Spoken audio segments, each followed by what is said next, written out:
Hello students, my self तेज सिंह और आप लोग देख रहे हैं तेज केमिस्ट्री। आज के लेक्चर के अंदर डिस्कस करने वाले हैं हमारे कुछ क्वेश्चन प्रैक्टिस जो आपका किस पे डिपेंड है, स्टोइकियोमेट्री। लास्ट लेक्चर हमने जो डिस्कस किया था स्टोइकियोमेट्री ऑफ केमिकल रिएक्शन, तो उसके अंदर अपन ने बात की थी स्टोइकियोमेट्री क्या होती है और उसके ऊपर आपका वो क्या बता दिया हमें। आज अपन बात करने वाले हैं उससे रिलेटेड कुछ क्वेश्चन प्रैक्टिस के बारे में। तो ये हमारा लेक्चर आज का बहुत इंपॉर्टेंट रहने वाला है, तो प्लीज़ इस लेक्चर को बड़े ध्यान से देखना, ठीक है। और हाँ, जिन लोगों ने मेरा लास्ट लेक्चर नहीं देखा है तो प्लीज़ उसको जाके देखिए, जिससे हमारे आज के टॉपिक हैं, आपके जो क्वेश्चंस हैं वो अच्छे से क्लियर हो सकेंगे, ठीक है। चलते हैं हमारे क्वेश्चन की तरफ। देखिए, सबसे पहले आपको क्या करना है, आपको क्वेश्चन पहले सबसे पहले ध्यान से पढ़ना है। क्वेश्चन आपने नहीं पढ़ा ढंग से तो आपका मिस्टेक हो सकती है। तो सबसे पहले देखिए क्वेश्चन में क्या बोला गया है, when 56 gram N2 react with the 12 gram H2।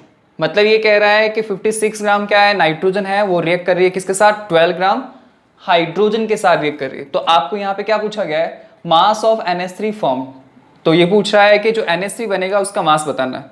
Second चीज क्या पूछी गई है, volume of NH3 eight STP, मतलब जो आपका प्रोडक्ट बनेगा उसका वॉल्यूम क्या रहेगा STP पे, और total atoms in the final product, total atoms क्या हो जाएंगे। तो ये चीज अपन को यहाँ पे पूछी गई। अब देखिए यहाँ पे क्या हो रहा है। देखो, मैं यहाँ पे सॉल्यूशन करने से पहले आपको एक चीज ध्यान रखनी पड़ेगी। जब भी आपका स्टोइकियोमेट्री से रिलेटेड कोई क्वेश्चंस पूछे जाते हैं एग्जाम्स के अंदर, तो सबसे पहले आपको क्या करना पड़ेगा कि केमिकल रिएक्शन लिखनी पड़ेगी। केमिकल रिएक्शन आपको हो सकता है एग्जाम में दे, नहीं दे तो आपको लिखना आना चाहिए, ठीक है। चलिए, यहाँ पे क्या हो रहा है, हमारे पास नाइट्रोजन है वो रिएक्ट कर रही है, क्लियर। नाइट्रोजन जब रिएक्ट करती है हाइड्रोजन के साथ तो ये क्या बना लेती है, आपका अमोनिया बना लेती है, NH3 बना लेती है। अमोनिया तो बोला गया यहाँ पे प्रोडक्ट, ठीक है। यहाँ पे रिएक्शन में सब चीजें, कौन सी चीज रिएक्ट कर रही है, कौन सी चीज बन रही है, वो आपको क्वेश्चन में दे देगा। तो आपको सिर्फ उसको केमिकल इक्वेशन की फॉर्म में लिखना है। फिर मैंने आपसे कहा था कि जब भी आप कोई इससे रिलेटेड कुछ क्वेश्चंस करते हो तो आपको क्या करना पड़ेगा, पहले इक्वेशन को बैलेंस करना पड़ेगा। तो देखिए यहाँ पे नाइट्रोजन कितने हैं, 2 है, लेकिन उस तरफ कितने हैं, 1। तो यहाँ पे क्या करोगे, 2 से मल्टीप्लाई कर दोगे। इस तरफ क्या होगा, हाइड्रोजन 6 हो जाएंगे, तो इसको आपका एक बराबर करने के लिए क्या करोगे, यहाँ पे 3 से मल्टीप्लाई कर दोगे। तो यहाँ पे हाइड्रोजन 6, यहाँ पे भी 6। ओके, अब इस इक्वेशन को देखने से आपको क्या पता चल रहा है, देखो यहाँ पे क्या कह सकते हैं अपन कि 1 mole nitrogen react with the 3 mole hydrogen. देखो, मैंने आपका लास्ट वाला जो हमारा लेक्चर था उसमें मैं ये बता चुका हूँ। देखो, इक्वेशन को अपन को किस तरह से पढ़ना है, यहाँ पे 1 mole nitrogen react with 3 mole hydrogen and form 2 mole ammonia. ये जो आपका स्टोइकियोमेट्रिक कोएफिशिएंट है, ये हमें एक तरह से क्वांटिटेटिव रिलेशनशिप बता रहे हैं यहाँ पे, देखो, ठीक है। चलिए, अब आपको देखिए यहाँ पे क्वेश्चन में क्या दे रखा है, 56 ग्राम क्या दे रखा है, N2 दे रखा है, 56 ग्राम नाइट्रोजन दे रखा है। अगर मैं आपसे कहूँ कि नाइट्रोजन का क्या निकाल लीजिए, मोल निकाल लीजिए, वेट दे रखा है उसमें मोल निकाल लीजिए, तो कैसे निकालोगे। हमें पता है कि मोल निकालने का फॉर्मूला क्या होता है, given mass upon molar mass. तो गिवन मास क्या है, 56 ग्राम। तो नाइट्रोजन का अपन निकाल लेते हैं यहीं पे 56 ग्राम, और इसका मोलर मास कितना होता है, 28 ग्राम होता है, क्लियर। 56 ग्राम क्वेश्चन में दिया हुआ है, 28 कहाँ से आया, नाइट्रोजन का मोलर मास कितना होता है 28, एक नाइट्रोजन का 14 होता है, 2 का कितना आ जाएगा 28 हो जाएगा। तो यहाँ पे हमारे पास क्या आ जाएंगे, 2 मोल्स आ जाएंगे, क्या आ जाएंगे, 2 मोल, क्लियर। अब इसी तरह से निकाले किसका, हाइड्रोजन का। तो हाइड्रोजन के अंदर कितना दे रखा है आपको, देखो मास दे रखा है 12। अब ये तो गिवन मास हो जाएगा, तो हाइड्रोजन का कितना हो जाएगा 12, ओके। उसके बाद में इसका जो मोलर मास हो जाएगा हाइड्रोजन का, वो कितना हो जाएगा 2। तो यहां पे अपन इसको जब डिवाइड करते हो तो हमारे पास कितना आ जाएगा, 6 मोल आ जाएगा, ठीक है। तो देखो यहाँ पे क्या हो रहा है, नाइट्रोजन के कितने मोल आ गए, 2 मोल आ गए, और आपका हाइड्रोजन के मोल कितने आ गए, 6 मोल। देखो, अब मैंने आपसे कहा था 1 मोल रिएक्ट करता है 3 मोल के साथ तो 2 मोल बनते हैं। अब मैं आपसे कह रहा हूं यहाँ पे कि 2 मोल रिएक्ट करेगा 6 मोल के साथ, तो ये कितना बनेगा, दिमाग लगाओ आप खुद। यहाँ पे 1 मोल था, 3 मोल के साथ रिएक्ट कर रहा था, तो 2 मोल बन रहे थे। अब मैंने यहाँ पे इसके मोल डबल कर दिए, देखो 1 की जगह 2 हो गया, 3 की जगह 6 हो गया, तो ये कितना हो जाएगा, ये आपका ऑटोमेटिकली कितना हो जाएगा, 4 मोल बन जाएगा, 4 मोल NH3। और आप चाहो तो इसको आप यूनिटरी मेथड लगा के ऐसे भी कर सकते हो, लेकिन अपन यहाँ पे डायरेक्ट सॉल्व हो रहा है तो अपन यहाँ पे इतना बड़ा प्रोसेस क्यों करें। देखो, आपको खुद से पता चल रहा है कि 1 मोल 3 मोल के साथ रिएक्ट कर रहा था, 2 मोल बन रहा था। अब मैंने आपका वेट यहाँ पे क्वेश्चन के अकॉर्डिंग कितने दे रखा था, 56 दे रखा था, तो जब हमने मोल निकाले 2 मोल्स हो गए। हाइड्रोजन के मोल कितने आ गए 6 मोल। तो यहाँ पे 1 की जगह 2 मोल हो गया, 3 की जगह 6 मोल हो गया, तो इसका मोल कितना हो जाएगा, डबल हो जाएगा। ओके अब बात करनी है अपन को, देखो यहाँ पे क्या पूछा गया है, फर्स्ट क्वेश्चन हमसे पूछ रहा है आपका मास ऑफ NH3। तो अपन को क्या करना पड़ेगा, सबसे पहले अपन सॉल्व करते हैं mass of NH3, mass of NH3। तो हमें NH3 का मास पूछा है, तो किस तरह से निकालोगे, देखो यहाँ पे देखो, अब मोल्स दिए हुए, मोल्स हमें पता चल के कि अमोनिया के कितने मोल्स बन रहे हैं, 4 मोल्स बन रहे हैं। तो यहाँ पे अगर आपसे पूछा जाए कि NH3 का मास क्या हो जाएगा, तो मास कैसे निकालोगे, आपका मोल इंटू मोलर मास। तो क्या हो जाएगा फॉर्मूला, देखो मोल क्या हो जाएंगे हमारे पास 4, और इसको आप किससे मल्टीप्लाई कर दो, इसको आप मल्टीप्लाई करोगे इसके मोलर मास से, तो इसका मोलर मास कितना होता है आपका 70, यही होता है। तो अगर आप इसको डिवाइड करो, सॉरी अगर आप इसको मल्टीप्लाई करते हो तो आपके पास आंसर कितना आ जाएगा, देखो आपका 17 को जब मल्टीप्लाई करोगे 4 से, तो हमारे पास आंसर आ जाएगा यहाँ पे 68। कितना आएगा 68। आप कैलकुलेट करके देख सकते हो, ये आपका किस में आ जाएगा, ग्राम के अंदर आ जाएगा। तो इस तरह से हमारे पास क्या आ जाएगा, ये 68 ग्राम आ जाएगा। तो ये आपको इस तरह से ध्यान रखना है कि इस रिएक्शन के अंदर जब आपका 56 ग्राम 12 ग्राम के साथ रिएक्ट करेगा, तो यहाँ पे आपके पास अमोनिया कितना बनेगा, 68 ग्राम बनेगा। चलिए सेकंड चीज क्या पूछा गया है, वॉल्यूम पूछा गया है। देखो वॉल्यूम कैसे निकालोगे आप लोग, देखो वॉल्यूम अगर आपको, सॉरी अगर आपको मोल्स दिए हैं और वॉल्यूम पूछ रहा है तो आप कैसे निकालोगे, देखो याद करो मैंने फॉर्मूला बताया था, यहाँ पे आपसे बात की थी कि 1 मोल होता है, 1 मोल के अंदर जो आपका मोलर ग्राम मोलर वॉल्यूम कितना था 22.4 लीटर था। अब अपन को यहाँ पे मोल कितने दे रखे हैं, यहाँ पे मोल दे रखे हैं 4 मोल्स। तो अगर मैं आपसे कहूँ कि 4 मोल अमोनिया है तो उसके अंदर आपका वॉल्यूम कितना होगा, तो आप देखिए यहाँ पे volume of NH3, volume of NH3, तो आपका वॉल्यूम ऑफ NH3 किस पे निकालना है अपन को, STP पे निकालना है। तो क्या आ जाएगा, देखो यहाँ पे देखो हमें बताया है कि आपका मोल कितने दे रखे हैं, 4 मोल्स दे रखे हैं। अब 1 मोल होता है उसका जो वॉल्यूम होता है STP वो कितना होता है 22.4 लीटर। तो यहाँ पे जब आप इसको मल्टीप्लाई करोगे तो आप खुद नोटिस कर सकते हो क्या आ जाएगा, देखो यहाँ पे इसको अगर 4 से मल्टीप्लाई करोगे तो कितना आ जाएगा 6, ठीक है, और यहाँ पे आ जाएगा आपका, इससे मल्टीप्लाई करोगे तो आ जाएगा 9, 8, तो यहाँ पे हमारे पास क्या आ जाएगा 89.6 लीटर आ जाएगा। आप खुद मल्टीप्लाई करके देख लेना, 4 को जब आप 22.4 लीटर से मल्टीप्लाई करोगे तो 89.6 आ जाएगा। आपको ये कैलकुलेशन आनी चाहिए, क्योंकि एग्जाम में इतना टाइम नहीं होता है कि अपन यहाँ पे लेके इसको आपका सॉल्व करने में यहाँ पे टाइम लगाए, तो आपकी ये कैलकुलेशन बहुत ज़्यादा फास्ट होनी चाहिए। चलिए आगे बात करते हैं, इसमें तीसरी चीज़ आपको क्या पूछी गई, total atoms in the final product. तो देखिए यहाँ पे क्या हो जाएगा, आपसे पूछा है total atoms in the final product, कैसे निकालोगे। अगर जिन लोगों ने लास्ट लेक्चर दे रखे हैं उनके लिए तो बहुत इजी है। तो क्या हो जाएगा, देखो टोटल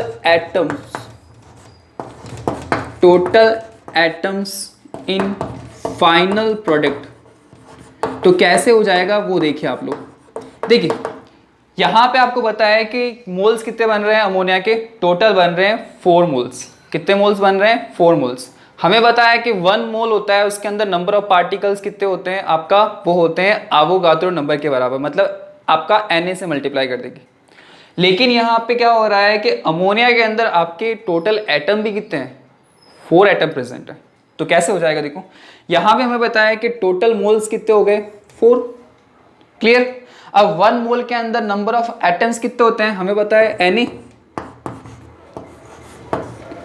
Na, तो ये तो हमें पता चल गया कि आपका 4 मोल के अंदर टोटल NH3 के कितने मॉलिक्यूल्स बन रहे हैं, वो तो हमने यहाँ पे देख लिया। लेकिन यहाँ पे आपसे क्या पूछा गया है, आपको एटम्स पूछा गया है। ये तो क्या आगे, सिर्फ इसको मल्टीप्लाई करोगे एवोगाड्रो नंबर से तो आपके पास क्या आएंगे, मॉलिक्यूल्स आएंगे। लेकिन हमें पूछा गया है एटम्स, तो आपको क्या करना पड़ेगा, 4 से मल्टीप्लाई करना पड़ेगा। तो 4 से मल्टीप्लाई मैंने क्यों किया, क्योंकि अमोनिया का जब एक मॉलिक्यूल होता है उसके अंदर टोटल एटम्स कितने होते हैं, 4 होते हैं। तो मैंने यहाँ पे क्या कर दिया 4। तो आप जब इसको यहाँ पे देखोगे तो आपके पास कितना आ जाएगा 16 Na आ जाएगा।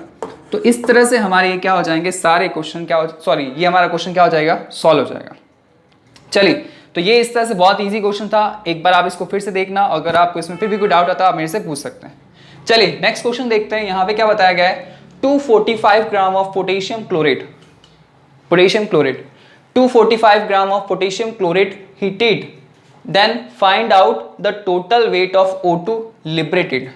ये कह रहा है कि हमारे पास क्या है कि 245 ग्राम क्या है, पोटेशियम क्लोरेट है, ठीक है, हीटेड, जिसको आप क्या कर रहे हो, गर्म कर रहे हो। गर्म करने पर क्या फाइंड आउट करना है, total weight of O2 liberated at the end of chemical reaction. ये कह रहा है कि आपके पास पोटेशियम क्लोरेट है, आप उसको गर्म कर रहे हो, तो गर्म करने पर टोटल वेट निकालना है O2 का, जो आपका लिबरेट हो रहा है at the end of chemical reaction. जब केमिकल रिएक्शन खत्म हो जाएगी तब आपको उसका वेट निकालना है। तो कैसे हो जाएगा, देखो यहाँ पे इसका अपन सॉल्यूशन कैसे करेंगे। देखो सॉल्यूशन करने के लिए अपन को यहाँ पे क्या करना पड़ेगा, सबसे पहले केमिकल रिएक्शन लिखनी पड़ेगी। केमिकल रिएक्शन तो लिखनी ही पड़ेगी आपको, उसके बिना तो आगे क्वेश्चन होगा ही नहीं आपसे। चलिए क्या हो जाएगा हमारे पास, हमें पता है पोटेशियम क्लोरेट को क्या कर रहे हैं ये लोग, हीट कर रहे हैं। तो पोटेशियम क्लोरेट का फॉर्मूला होता है KClO3। याद रखना पड़ेगा, पोटेशियम क्लोरेट का फॉर्मूला क्या होता है, KClO3। आप इसको हीट कर रहे हो, ठीक है, हीट करने पर क्या बनते हैं, प्रोडक्ट बनते हैं हमारे पास KCl प्लस O2 बनता है। रिएक्शन पता होनी चाहिए, ठीक है। चलिए अब बात करते हैं यहाँ पे KClO3 का आपने हीट किया तो KCl प्लस O2 बन गया। अब मैं आपसे कह रहा हूँ यहाँ पे कि आपका इसको बैलेंस करना पड़ेगा। तो बैलेंस करने के लिए क्या करोगे, देखो यहाँ पे चीज नोटिस कीजिए, यहाँ पे क्या है, ऑक्सीजन कितने हैं 3, लेकिन उस तरफ कितने हैं 2। तो आप यहाँ पे इसको बराबर करने के लिए कैसे करोगे, यहाँ पे देखो अपन एक काम करते हैं, इसको 2 से मल्टीप्लाई करते हैं।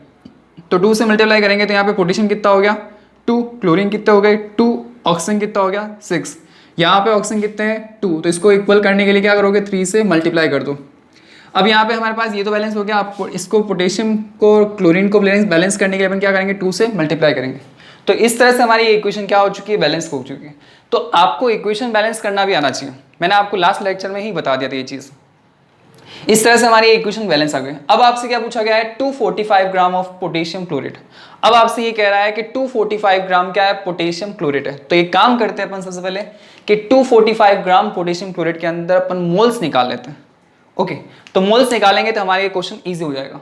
देखो इस क्वेश्चन को देखने से क्या पता चल, सॉरी इस इक्वेशन को देखने से क्या पता चल रहा है, देखो 2 मोल पोटेशियम क्लोरेट, पढ़ना आना चाहिए इक्वेशन को, मैंने कहा था 2 मोल पोटेशियम क्लोरेट जब रिएक्ट करता है, सॉरी आप उसको जब हीट करते हो तो क्या बनता है, 2 मोल क्या बनते हैं, पोटेशियम क्लोराइड बनता है, और 3 मोल क्या बनती है आपके पास, ऑक्सीजन गैस बनती है।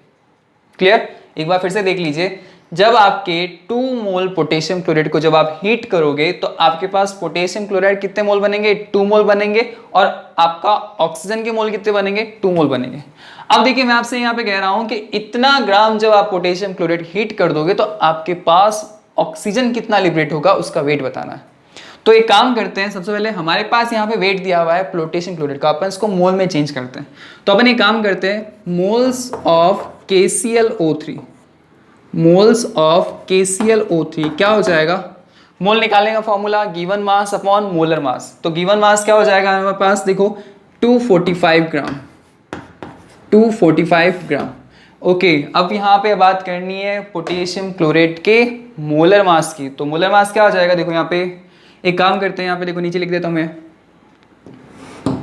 देखो पोटेशियम का कितना होता है 39 होता है, और यहाँ पे क्लोरीन का कितना होता है 35.5 होता है, और यहाँ पे ऑक्सीजन हमारे पास कितने दे रखे हैं 3। एक ऑक्सीजन का कितना होता है आपका 16 होता है, तो 16 होता है, तो यहाँ पे 3 का कितना हो जाएगा, यहाँ पे हो जाएगा 48। तो इस तरह से ये क्या हो गया, इसमें टोटल मोलर मास निकल जाएगा।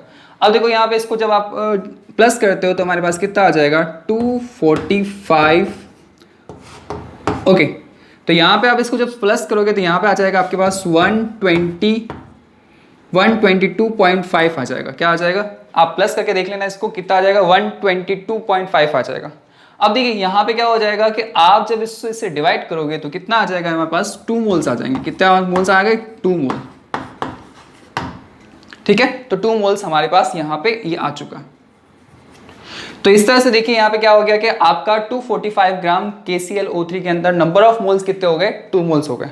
अब अपन को क्या करना है, यहाँ पे अपन को आगे इसमें सॉल्व करना है। तो देखिए रिएक्शन को कंपेयर कीजिए, यहाँ पे 2 मोल जब आप KClO3 को हीट करते हो तो आपके पास ऑक्सीजन के कितने मोल बनते हैं, 3 मोल बनते हैं। तो यहाँ पे मैं कह सकता हूँ कि आपका 2 मोल KClO3 गिव्स, तो आपको यहाँ पे क्या हो रहा है कि 2 मोल KClO3 है, वो क्या होता है, कितने मोल्स देता है आपको ऑक्सीजन के, कि आपके यहाँ पे दे रहा है 3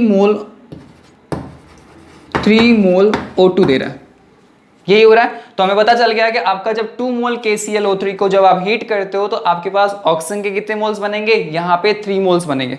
अब आपको देखना है यहाँ पे क्या पूछा गया है, वेट पूछा गया है। तो यहाँ पे हमारे पास एक तो आंसर आ गया कि यहाँ पे क्या बोला गया है कि ऑक्सीजन के कितने मोल बन रहे हैं, 3 मोल, लेकिन हमें यहाँ पे वेट पूछा गया है। तो यहाँ पे क्या हो जाएगा, वेट ऑफ O2, ऑक्सीजन का वेट कितना हो जाएगा। देखो यहाँ पे खुद दिमाग लगाओ, यहाँ पे क्या हो रहा है कि आपको मोल्स दे रखे हैं, तो जब आपको वेट पूछा जाता है तो मोल्स वेट निकालना है, तो मोल्स दिया हुआ है तो कैसे निकालोगे, आप मोलर मास को मोल से मल्टीप्लाई कर दो तो हमारे पास आंसर आ जाएगा। तो यहाँ पे क्या होता है, 3 मोल्स दे रखे हैं और हमें पता है कि ऑक्सीजन का एक ऑक्सीजन का वेट आपका एटॉमिक मास कितना होता है, 16 होता है, 2 का कितना हो जाएगा 32। तो यहाँ पे देखिए 32। अब जब आप इसको 32 को मल्टीप्लाई करोगे तो हमारे पास कितना आ जाएगा, यहाँ पे देखिए, यहाँ पे आ जाएगा हमारे पास 96। क्या हो रहा है, वेट पूछा है 96 ग्राम। तो इस तरह से हमारे पास क्या हो जाएगा, ये क्वेश्चन सॉल्व हो जाएगा। एक बार आप फिर से देख लीजिए क्या किया हमने, पोटेशियम क्लोराइड को हीट किया तो पोटेशियम क्लोराइड और ऑक्सीजन लिबरेट होती है।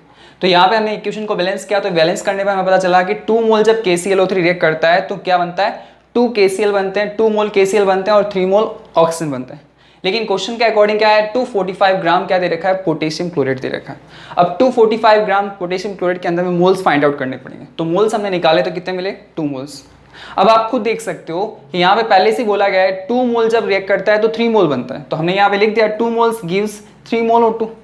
तो हमें पता चल गया कि 2 मोल जब आपका KClO3 को जब आप हीट करोगे तो आपके पास 3 मोल बन जाएंगे। अब आपको क्या करना है, वेट पूछा गया है, तो वेट कैसे निकालोगे, वेट ऑफ O2, तो आप क्या करोगे, मोल को मल्टीप्लाई कर दो इसके मोलर मास से, तो आपके पास क्या आ जाएगा, 96 ग्राम आ जाएगा। तो इस तरह से ये हमारे 2 क्वेश्चन हो गए। चलिए और अपन आगे इसमें क्वेश्चन करते हैं। चलिए अपन नेक्स्ट क्वेश्चन देखते हैं। इसमें नेक्स्ट क्वेश्चन क्या हो जाएगा, देखिए हमारे पास दे रखा है 8 gram natural gas combusted in excess of air. मतलब ये है कि 8 ग्राम नेचुरल गैस है, हमने उसका कंबशन किया एक्सेस ऑफ एयर, मतलब एयर की प्रेजेंस में। तो ये कह रहा है कि find out the volume of CO2 yield at STP। मतलब ये कह रहा है कि आप जब 8 ग्राम नेचुरल गैस है उसका कंबशन करते हो तो आपको जो CO2 मिलती है उसका क्या निकालना है, वॉल्यूम निकालना है STP पे। तो सबसे पहले अपन को काम करना पड़ेगा, नेचुरल गैस है उसका कंबशन करते हो तो उसके लिए केमिकल इक्वेशन क्या हो जाएगी वो देखिए। तो सबसे पहले आपको क्या लिखनी है, केमिकल इक्वेशन। तो केमिकल इक्वेशन क्या हो जाएगी, देखो कि नेचुरल गैस के अंदर मेन कंपोनेंट क्या होता है, मीथेन होता है। तो मीथेन को जब आप ऑक्सीजन की प्रेजेंस मतलब एयर की प्रेजेंस में जब आप उसका कंबशन करवाओगे तो क्या मिलेगा आपको, CO2 मिलेगा और साथ में क्या मिलेगा, H2O मिलेगा। यही होगी रिएक्शन। अब इस रिएक्शन को बैलेंस कैसे करोगे, बैलेंस करने के लिए यहाँ पे हाइड्रोजन 4 है तो यहाँ पे अपन क्या लगा देंगे, 2 से मल्टीप्लाई कर देंगे। यहाँ पे टोटल ऑक्सीजन कितने हैं, 2 और ये 2 इस तरफ हो जाएगा 4, तो यहाँ पे अपन क्या करेंगे 2 से मल्टीप्लाई करेंगे। तो इस तरह से हमारी ये इक्वेशन क्या हो जाएगी, बैलेंस हो जाएगी। इक्वेशन को बैलेंस करना आना चाहिए, नहीं आता है तो इसको सीख लीजिए, बहुत काम आएगा आगे, ठीक है। तो इसमें ये इक्वेशन बैलेंस हो गई। अब आपको क्या बोला गया है, देखो पहले इस रिएक्शन को देखो, इस तरह से इसमें क्या बता रहा है कि 1 मोल, यहाँ पे कुछ नहीं लिखा तो अपन इसको 1 मोल कंसिडर करेंगे और यहाँ पे भी क्या करेंगे 1 मोल कंसिडर करेंगे। तो 1 mole methane react with 2 mole oxygen, it will form 1 mole CO2 and 2 mole H2। रिएक्शन पढ़नी आनी चाहिए। मैंने आपसे कहा था कि उसमें आपका क्वांटिटेटिव रिलेशनशिप मोल की टर्म्स में, वॉल्यूम की टर्म्स में और पार्टिकल की टर्म्स में लिखना आना चाहिए। तो 1 mole methane react with 2 mole oxygen and form 1 mole CO2 and 2 mole H2O। अब हमें तो ये तो हमारे पास ये होगी रिएक्शन। अब आपको क्वेश्चन में क्या दे रखा है, 8 ग्राम दे रखी है नेचुरल गैस। तो सबसे पहले अपन एक काम करना पड़ेगा, मोल्स निकालने पड़ेंगे। तो मोल्स ऑफ CH4 क्या हो जाएगा, देखो मोल्स ऑफ CH4 अपन कैसे निकालेंगे। देखो यहाँ पे क्या है, गिवन मास दे रखा है अपन को 8 ग्राम, ये 8 ग्राम दे रखा है। अब हमें पता है कि जो आपका CH4 होता है उसका मोलर मास कितना होता है, 16 होता है। तो देखो यहाँ पे क्या हो जाएगा, गिवन मास 8 है और इसका CH4 का मोलर मास कितना होता है, कार्बन का 12 और हाइड्रोजन का कितना हो जाएगा 4, तो यहाँ पे कितना हो जाएगा 60। आप जब इसको क्या करोगे, आप डिवाइड करोगे तो यहाँ पे कितना आ जाएगा 1/2 मोल। आप चाहो तो इसमें आगे लिख सकते हो 0.5 मोल भी लिख सकते हो। तो हमारे पास कितना आ गया आपके यहाँ पे 1/2 मोल आ गया। अब देखिए यहाँ पे क्या हो रहा है कि अपन इस इक्वेशन को ऐसे सॉल्व करके देखते हैं तो क्या हो जाएगा। देखो यहाँ पे क्या हो रहा है कि आपका कि 1 मोल, देखो 1 मोल जो आपका CH4 है वो कितना दे रहा है, 1 मोल CO2 दे रहा है। तो मैं यहाँ पे कह सकता हूँ कि 1 मोल CH4 गिव्स 1 मोल CH4 गिव्स कितना दे रहा है आपको, यहाँ पे आपको दे रखा है 1 मोल CH4 देता है। एक मोल जब आप एक मोल क्या देता है यहाँ पे, CO2 देता है। क्या देता है, CO2। तो यहाँ पे क्या कह रहा हूँ कि 1 मोल जब CH4 है उसका आप कंबंसन करोगे तो आपको कितना मिलेगा, आपको ये देगा 1 मोल CO2 देगा। अगर मैं आपसे कहता हूँ कि हाफ मोल CH4 गिव्स, देखो 1 मोल दे रहा है 1 मोल, तो हाफ मोल कितना देगा, हाफ मोल क्या देगा आपको, हाफ मोल CO2 देगा। ऐसा ही तो होगा, इसमें कोई दिक्कत है क्या? देखो जैसा रिएक्शन है उसके अकॉर्डिंग चल रहे हैं, इसमें कोई नई चीज नहीं है। देखो रिएक्शन पढ़नी आ गई तो ये आराम से हो जाएगा। तो 1 मोल अगर आपको 1 मोल दे रहा था तो 1 मोल यहाँ पे 1 मोल CO2 दे रहा है, तो half mole CH4, half mole कहाँ से आया, मैंने निकाला यहाँ पे, क्योंकि आपको क्वेश्चन में दे रखा था 8 ग्राम, तो मैंने उसको मोल में चेंज किया तो मेरे पास हाफ मोल है। तो हाफ मोल कितना देगा आपको CH4, आपको हाफ मोल CO2 देगा। अब ये आ गया हमारे पास हाफ मोल CO2। अब आपको क्या पूछा गया है, वॉल्यूम पूछा गया है, volume of CO2 yield at STP। तो मैं यहाँ पे क्या करूंगा, तो हमारे पास क्या हो जाएगा, वॉल्यूम ऑफ CO2। तो वॉल्यूम ऑफ CO2 क्या हो जाएगा, देखो हमें बताया है कि 1 मोल के अंदर आपका क्या होता है, वॉल्यूम होता है 22.4 लीटर एट STP। ये किस पे है, STP पे, ध्यान रखना, स्टैंडर्ड टेम्परेचर प्रेशर। तो यहाँ पे क्या करोगे, आप मोल्स को मल्टीप्लाई कर दो 22.4 लीटर से, तो क्या हो जाएगा 1/2 मल्टीप्लाई 22.4। तो यहाँ पे हमारे पास को जब आप डिवाइड करोगे तो हमारे पास आ जाएगा 11.2 लीटर आ जाएगा। तो ये क्या आ गया, हमारे पास वॉल्यूम ऑफ CO2 आ गया। तो इस क्वेश्चन के अंदर आपका जो 8 ग्राम अगर नेचुरल गैस का कंबंसन करते हो तो CO2 कितनी मिलेगी, 11.2 लीटर मिलेगी। आगे बात समझ में, ये इस तरह से आपको क्या करना है, इसमें ध्यान रखना है। क्वेश्चन क्या हो जाएगा, calculate the mass of lime. Lime का फॉर्मूला क्या होता है, CaO, कैल्शियम ऑक्साइड को क्या बोलते हैं, लाइम बोलते हैं। Calculate the mass of lime obtained by heating, मतलब ऑब्टेन हो रहा है किससे, heating 200 gram of calcium carbonate. मतलब कैल्शियम कार्बोनेट है उसको आप हीट कर रहे हो तो आपको क्या मिल रहा है, लाइम मिल रहा है, विच इज 95% प्योर। मतलब ये कह रहा है कि जो आपके पास कैल्शियम कार्बोनेट है वो कितना प्योर है, 95% प्योर है। तो ये भी एक समस्या दे रखी है यहाँ पे कि आपको वो जो कैल्शियम कार्बोनेट है वो प्योर फॉर्म में नहीं है, वो कितना है, 95% प्योर है। तो अब इसका सॉल्यूशन कैसे करेंगे, तो पहले एक काम करते हैं, अपन यहाँ पे निकालते हैं कि हमारे पास जो 200 ग्राम कैल्शियम कार्बोनेट दिया हुआ था उसमें 95% ही प्योर है। तो एक्चुअल जो हमारे पास कैल्शियम कार्बोनेट मतलब इम्प्योरिटी को उसमें से अलग करेंगे तो 200 में से इम्प्योरिटी है उसको आप अलग कर दो, तो आपके पास कितना बचेगा। देखो देखो अपन यहाँ पे कह सकते हैं कि इसका सॉल्यूशन देख लेते हैं। देखो पहले देखो वेट ऑफ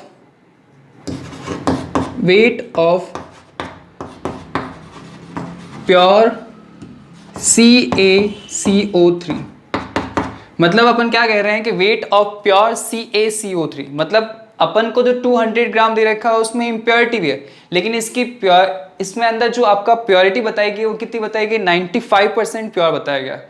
तो अपन एक काम करते हैं, 200 ग्राम का क्या करते हैं, 95% निकाल लेते हैं, तो वो आ जाएगी प्योरिटी इसकी, वो इसका वेट हो जाएगा।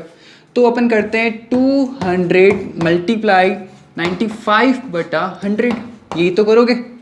अब आपको क्या कर रहा है, 200 का 95% निकालो, वही तो उसकी प्योरिटी होगी, वही इसका वेट हो जाएगा। तो जब आप इसको यहाँ से सॉल्व करोगे तो हमारे पास आ जाएगा 190 ग्राम। तो मतलब हमारे पास जो आपका सैंपल दिया हुआ था 200 ग्राम, उसमें प्योर कैल्शियम कार्बोनेट कितना है, 190 ग्राम है। अब आ जाओ हमारे पास क्वेश्चन पे। अब आपका क्वेश्चन में ये कह रहा है कि calculate the mass of lime. अब आपको लाइम का मास निकालना है हीटिंग करने पर कैल्शियम कार्बोनेट को। तो कैल्शियम कार्बोनेट की अपन को क्या करना पड़ेगा, रिएक्शन लिखनी पड़ेगी। तो आप खुद सोचिए कि जब मैं कैल्शियम कार्बोनेट को गर्म करूंगा तो गर्म करने पर क्या हो जाएगा, कैल्शियम ऑक्साइड मिलेगा और साथ में क्या मिलेगी, CO2 मिलेगी। यही तो रिएक्शन होती है कि कैल्शियम कार्बोनेट को हीट करने पर ये दो प्रोडक्ट मिलते हैं आपको। तो ये मैंने लिख दिया यहाँ पे। अब देखिए यहाँ पे क्या बताया गया है, आपके पास इस रिएक्शन को देखने पर आप क्या समझते हो, यहाँ पे 1 mole calcium carbonate gives 1 mole calcium oxide and 1 mole CO2 देता है। तो आप इसको आप सॉल्व कैसे करोगे, देखो आपके पास दे रखा है 190 ग्राम। तो पहले एक काम करते हैं, ये आपके पास जो 190 ग्राम है, इस 190 ग्राम यहाँ पे दिया हुआ है। ओके तो यहाँ पे देखिए 190 ग्राम दे रखा है, मतलब मोल्स नहीं दिए हुए हैं। अब मोल्स नहीं दिए हुए तो अपन को यहाँ पे वेट की फॉर्म में लेना पड़ेगा। अब वेट की फॉर्म में कैसे लोगे, देखो अगर मैं यहाँ पे कहूँ कि अगर कैल्शियम कार्बोनेट का जो वेट होगा आप इसका मोलर मास निकालोगे तो कैसे हो जाएगा, 100 ग्राम होगा, यही तो होगा। आप खुद कैलकुलेट करके देखो, आपको मैंने कहा था ये जो इजी है इनका याद करके रखिए। तो कैल्शियम कार्बोनेट का कितना हो जाएगा, 100 ग्राम। 100 ग्राम रिएक्ट करेगा किसके साथ, 56 ग्राम के साथ। भाई कैल्शियम का 40 होता है और ऑक्सीजन का कितना होता है 60, 40 + 16 कितना हो जाएगा 56 ग्राम। तो 56 ग्राम CaO और इसका कितना होता है 44 ग्राम। लेकिन हमें तो इससे कोई मतलब नहीं है क्योंकि आपको इसके बारे में और इसके बारे में बात की गई है। तो मैं कह रहा हूं कि अब देखो मैंने ये 100 कहाँ से आया, मैंने इसका मोलर मास निकाला है, इसका मोलर मास निकाला है और इसका मोलर मास निकाला है। तो इसका मतलब ये है कि 100 ग्राम अपन को कितना दे रहा है 56 ग्राम। अब मैंने ऐसा क्यों कन्वर्ट किया, उसका रीजन ये है कि हमारे पास ये जो आपका वैल्यू दे रखी है, इसका जो आपकी क्वांटिटी दे रखी है वो ग्राम्स में दे रखी है। अब मोल्स में इसको कन्वर्ट कर सकते हो आप चाहो तो, मोल्स में कन्वर्ट करके इसको ले सकते हो। तो मैं इस तरह से आपका मैं डायरेक्ट इसमें क्या कर रहा हूँ, इसको वेट के फॉर्म में ले लिया मैंने यहाँ पे। तो मैंने इनका वेट ले लिया। अब 100 ग्राम देता है 56 ग्राम, तो आप खुद देखना 100 ग्राम CaCO3 गिव, मतलब आपको 100 ग्राम कैल्शियम कार्बोनेट होता है वो क्या देता है, वो आपको दे रहा है यहाँ पे 56 ग्राम CaO। मतलब आपको क्या दे रहा है 56 ग्राम क्या दे रहा है, CaO दे रहा है। तो मैं आपसे कहूंगा कि 1 ग्राम CaCO3 गिव्स, ये आपको कितना देगा, ये आपको देगा यहाँ पे 56/100। यही तो करोगे, यूनिटरी मेथड है। अगर आपका 100 ग्राम से इतना मिल रहा है कैल्शियम ऑक्साइड तो आपका 1 ग्राम से कितना मिलेगा, आपका 56/100 करोगे, यूनिटरी मेथड आप मैथ्स में करते हो तो आपको ये मिल जाएगा। अब आपको क्या कह रखा है कि आपका कि 190 ग्राम अगर आप उसको हीट करते हो कैल्शियम कार्बोनेट को तो आपको कितना मिलेगा यहाँ पे कैल्शियम ऑक्साइड। तो हमारे पास आ जाएगा 190 ग्राम CaCO3 गिव्स, ये कितना देगा आपको, ये देगा आपको 56/100 मल्टीप्लाई 190। तो आपका यहाँ से 0 से 0 कट हो जाएगा। तो आप इसको जब फाइनली सॉल्व करोगे तो फाइनली सॉल्व करने पर हमारे पास जो आंसर आ जाएगा वो हो जाएगा आपका 106.4 ग्राम। तो ये हमारे पास क्या आ गया, आपका कैल्शियम 190 ग्राम कैल्शियम कार्बोनेट था। जब आप उसको हीट करोगे तो आपके पास जो CaO का होगा वो कितना हो जाएगा 106.4 ग्राम। तो आपको यही पूछा गया था क्वेश्चन के अंदर कि calculate the mass of lime. तो ये आ गया हमारे पास आपका मास ऑफ लाइम कितने ग्राम को, 190 ग्राम कैल्शियम कार्बोनेट को हीट करने पर। एक बार फिर से देख लीजिए यहाँ पे क्या होगा। देखो सबसे पहले आपको ध्यान रखना है कि यहाँ पे बोला गया है कि 95% प्योर है आपके कैल्शियम कार्बोनेट का सैंपल। तो 200 ग्राम है, उसमें जो प्योर कितना है 95%। तो मैं अगर इसमें 200 ग्राम का 95% निकालूंगा तो मेरे पास 190 ग्राम आएगा। फिर मैंने इसकी इक्वेशन लिखी, मैंने क्या कर दिया, ये जो मेरे को क्वांटिटी दे रखी थी वो आपको ग्राम में दे रखी थी, तो मैंने क्या कर दिया, इसको इन सबको भी क्या कर दिया ग्राम में ले लिया। तो हमें बताया इसका मोलर मास 100 ग्राम होता है, इसका मोलर मास 56 ग्राम होता है, इसका 44 होता है, लेकिन हमें इससे तो मतलब नहीं था। अब हमें बताया कि 100 ग्राम कितना दे रहा है, 56 ग्राम दे रहा है, 100 ग्राम 56 ग्राम दे रहा है, तो 1 ग्राम कितना देगा 56/100 देगा। तो आपको क्या करना पड़ेगा, 190 ग्राम के अंदर कैसे निकालोगे, इसको डिवाइड कर दो, इसको मल्टीप्लाई कर दो, तो यहाँ पे हमारे पास फाइनली आ जाएगा 106.4 ग्राम आ जाएगा। तो इस तरह से ये हमारे क्वेश्चन सॉल्व होते हैं। तो ये क्वेश्चंस एक बार आप लोग खुद से प्रैक्टिस करिए, एक बार लेक्चर को देखिए, लेक्चर को देखने के बाद एक बार बिना देखे इन क्वेश्चंस को सॉल्व कीजिए, ठीक है। और अगर आपको इसमें कोई डाउट होता है तो आप मेरे से पूछ सकते हो, ओके। जिन लोगों ने मुझे सब्सक्राइब नहीं किया है तो प्लीज़ सब्सक्राइब मी, जिससे मेरे आगे लेक्चर के जो नोटिफिकेशन है आपको मिलते रहे, okay. Thank you for watching this lecture.